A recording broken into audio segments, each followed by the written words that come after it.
cô ta nó có hai tiền. Bây giờ nhỏ học có lưu xia, tôi chỉ muốn cô lại nói. Yeah, bây giờ hai tiền, cô chỉ vậy thì mình chỉ cho cô. Họ cháy tiền, cô tôi chỉ ta luôn.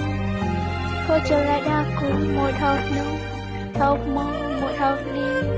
Cô như chỉ luôn, bây giờ nào. Bây giờ chỉ luôn, họ chỉ khía cho cô. Ê dối chê cô ấy này nhó cho li ngô. Cô lên là nhó cho lúc cô mà liều. Cô dĩ bảo tiền, cô dĩ ý thương như chỉ cho cô. Nếu tôi chỉ mong thì đã chỉ nhớ cho tiền nó cho cô.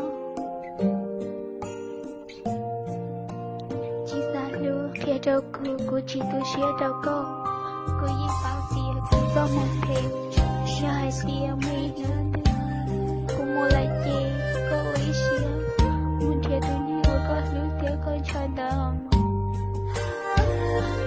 Cô dĩ bảo tiền, cô cho thác cô nhớ cho tiền nó. Họ tranh tiền, cô dĩ chỉ lưu. Tôi lưu, cô dĩ hai tiền, cô tới chỉ vì con.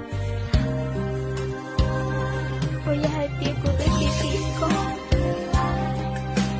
Ê cô thế chỉ ta luôn. Tới chỉ cô chỉ tôi xía cho cô. Cô kia có yêu ở tao lên cho cô chỉ tôi xía.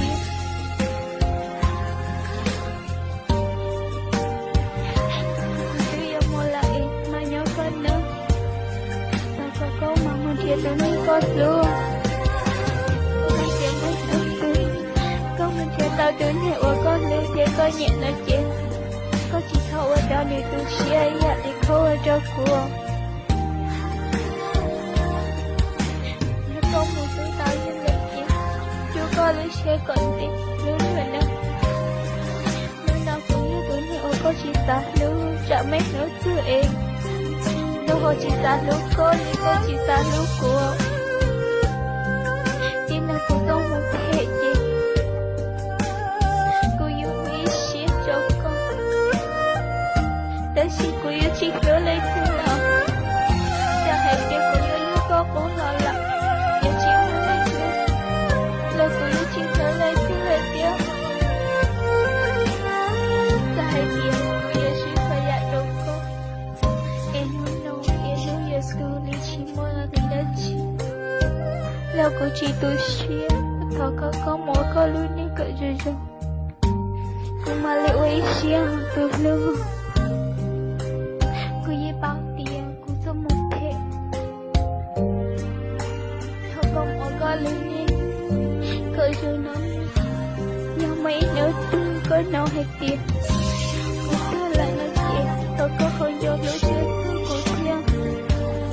Hai tia của chị tôi. Còn mãi nó có mong. Nhát lại hơi lỗ. Chị trẻ mẹ chỉ muốn mình ơi chị là. Ta chị.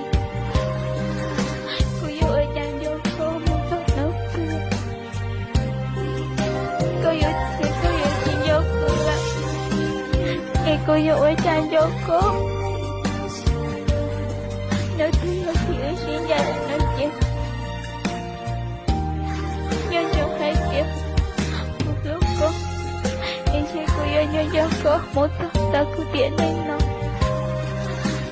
Khi nào cô có một. Để chỉ áo cô là chỉ tôi ship. Tức lúc à. Lịch tiện. Trẻ yêu chỉ mua lòng. Ôi yêu chỉ tao xin chỉ xin lòng. Hỏi có yêu tôi này ơi cô lỗ cha. Ta xin. Trẻ yêu chỉ tao xin chỉ lấy chị. Mà một con nữa. Hãy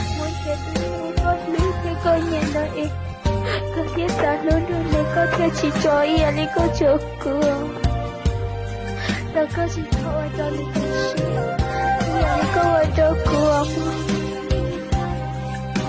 Ghiền Mì